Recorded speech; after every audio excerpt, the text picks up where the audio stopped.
കീലോങ്ങിൽ മഞ്ഞുവീഴ്ച ഇപ്പോഴും തുടരുന്നുണ്ട്. ഇന്നലെ രാത്രി മുതൽ തുടങ്ങിയതാണ് ശക്തമായ മഞ്ഞുവീഴ്ച. രാത്രി -8ലേക്ക് താണ ടെമ്പറേച്ചർ ഇപ്പോഴും -ഡിഗ്രിയിൽ തന്നെയാണ്. ചെറിയ ചാറ്റൽ മഴയും. ശ്വാസമുട്ടൽ കാരണം ഇന്നലെ ഉറങ്ങാൻ പറ്റാത്തതിൻ്റെ ക്ഷീണവും നന്നായിട്ടുണ്ട്. റെസ്റ്റോറൻറ്റിൽ നമ്മൾ മാത്രമേ ഉണ്ടായിരുന്നുള്ളൂ. ചൂട് ചായയും ചോള ഭട്ടൂരയും നന്നായി ആസ്വദിച്ച് കഴിച്ചു. നമ്മുടെ നാട്ടിലാണോ ഇവിടുത്തെ ആണോ നല്ലത്?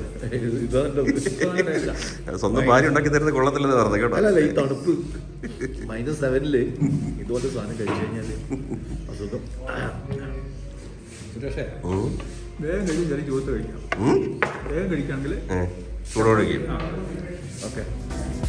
ചുറ്റും മഞ്ഞുമലകൾ. ബാൽക്കണിയിൽ ചൂട് ചായ മോന്തിക്കൊണ്ട് നമ്മൾ നിന്നു. എന്തൊരു വൈബ്! മഞ്ഞുവീഴ്ച കുറയുമെന്ന് പ്രതീക്ഷിച്ചുകൊണ്ട് നമ്മൾ അവിടെ ഒന്ന് ചുറ്റിക്കറങ്ങുകയും പ്രദേശവാസികളുമായി കുറച്ചുനേരം സംസാരിച്ചും സമയം ചിലവഴിച്ചു. മഞ്ഞുവീഴ്ച കൂടുകയാണെങ്കിൽ ചിലപ്പോൾ അടൽ ടണൽ അടച്ചേക്കാമെന്ന് അവർ പറഞ്ഞത് നേരെ ഭയം ഉള്ളിലുണ്ടാക്കി. ഹോട്ടൽ ബില്ലൊക്കെ ക്ലിയർ ചെയ്ത് നമ്മൾ പുറത്തേക്കിറങ്ങി. മഞ്ഞുവീഴ്ചയും മഴച്ചാറ്റിലും അല്പം കുറഞ്ഞിട്ടുണ്ട്. കാരിയർ വാട്ടർ പ്രൂഫ് അല്ലാത്ത കാരണം പ്ലാസ്റ്റിക് ഷീറ്റ് കൊണ്ട് വരിഞ്ഞു കെട്ടേണ്ടി വന്നു. ഹോട്ടൽക്കാരോട് നന്ദി പറഞ്ഞുകൊണ്ട് സാവധാനം കീലോങ്ങിനോ വിട പറയുകയായി.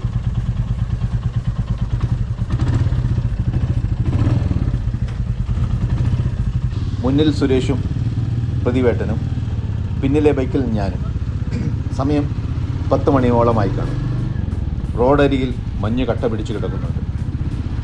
മഞ്ഞുരുകിയ റോഡിൽ തെന്നിപ്പോകാതെ വേണം യാത്ര ചെയ്യാൻ. കാറ്റടിക്കുമ്പോൾ എല്ലിൽ കുത്തുന്ന തണുപ്പും അനുഭവപ്പെടുന്നുണ്ട്.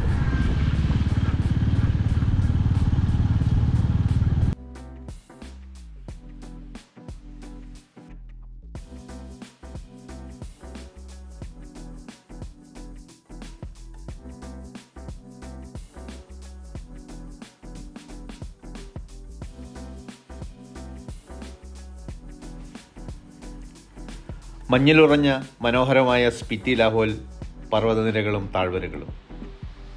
റോഡ് വക്കിൽ തണുപ്പിനെ പേടിച്ച് തളിർക്കാൻ മടിക്കുന്ന മുറ്റിയ മരക്കൂട്ടങ്ങൾ.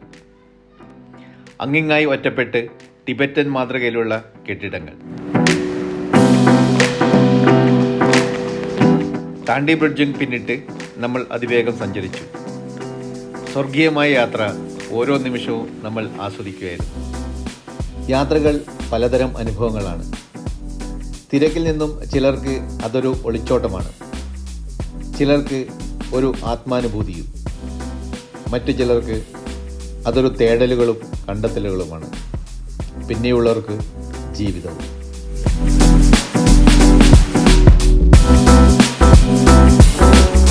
മഞ്ഞുമൂടിയ മലകളും താഴ്വരകളും താണ്ടി നമ്മൾ മനോഹരമായ സിസു എന്ന സ്ഥലത്തെത്തി. തണുത്തുറഞ്ഞ സിസു ലേക്ക്. സിസു താഴ്വരയാകെ മഞ്ഞുമൂടി കിടക്കുന്നു. അകലെ കാണാവുന്ന റൂബൻ വാട്ടർഫാളിലേക്ക് ഇവിടെ നിന്നും സിപ്പ് ലൈനിൽ സഞ്ചരിക്കാം. ചെറിയ ട്രെക്കിങ്ങും ഇവിടെ സാധ്യമാണ്. എല്ലാവരും മഞ്ഞിൽ തിമിർത്ത് കളിച്ചു.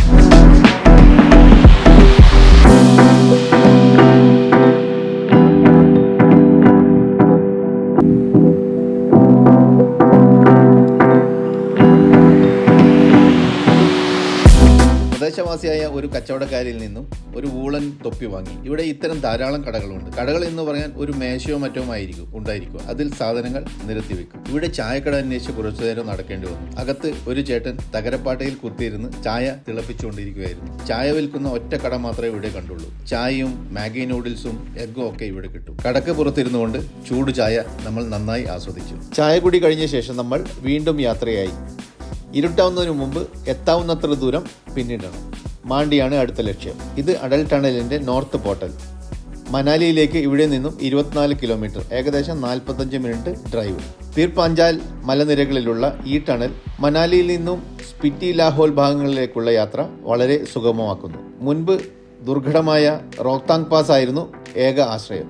ടണലിന്റെ പരിസരം മുഴുവൻ ഐസ് മൂടി കിടക്കുന്നു. സീസൺ തുടങ്ങിയതേ ഉള്ളൂ. സന്ദർശകർ അത്യാവശ്യം വന്നു തുടങ്ങിയിരിക്കുന്നു. ഏറെ നേരം ബൈക്ക് ഓടിച്ച ശേഷം ഉച്ചയ്ക്ക് വൈകി നമ്മൾ കുല്ലു എന്ന സ്ഥലത്തെത്തി. വഴിയരിയിൽ കണ്ട ഒരു റെസ്റ്റോറന്റിന്റെ പാർക്കിങ്ങിലേക്ക് നമ്മൾ ബൈക്ക് ഒതുക്കി നിർത്തി. രാവിലെ കഴിച്ച ചോള ഭട്ടൂര പാതി വഴിയിൽ വച്ച് തന്നെ കത്തിത്തീർന്നിരുന്നു. നല്ല വിശപ്പും ക്ഷീണവും. ബിയാസ് നദിയുടെ കരയിലുള്ള തട്ടുകട രൂപത്തിൽ ഒരു റെസ്റ്റോറന്റ്. ബിയാസ് നദിയും അതിന്റെ പരിസരവും റെസ്റ്റോറൻറ്റിൽ നിന്നുള്ള കാഴ്ച അതിമനോഹരമായിരുന്നു. നല്ലൊരു വൈബ്.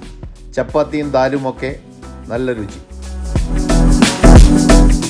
ഞാൻ അടുത്തുള്ള കേബിളിൽ ക്യാമറ സെറ്റ് ചെയ്ത് ഭക്ഷണം കഴിക്കാൻ ആരംഭിച്ചു.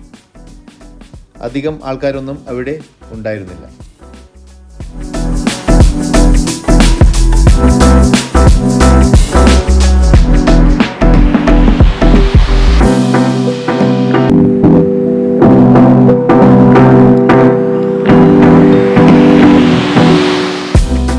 അവിടെ നിന്നും ഇറങ്ങുമ്പോഴേക്കും വെളിച്ചം നന്നേ കുറഞ്ഞു തുടങ്ങിയിരുന്നു.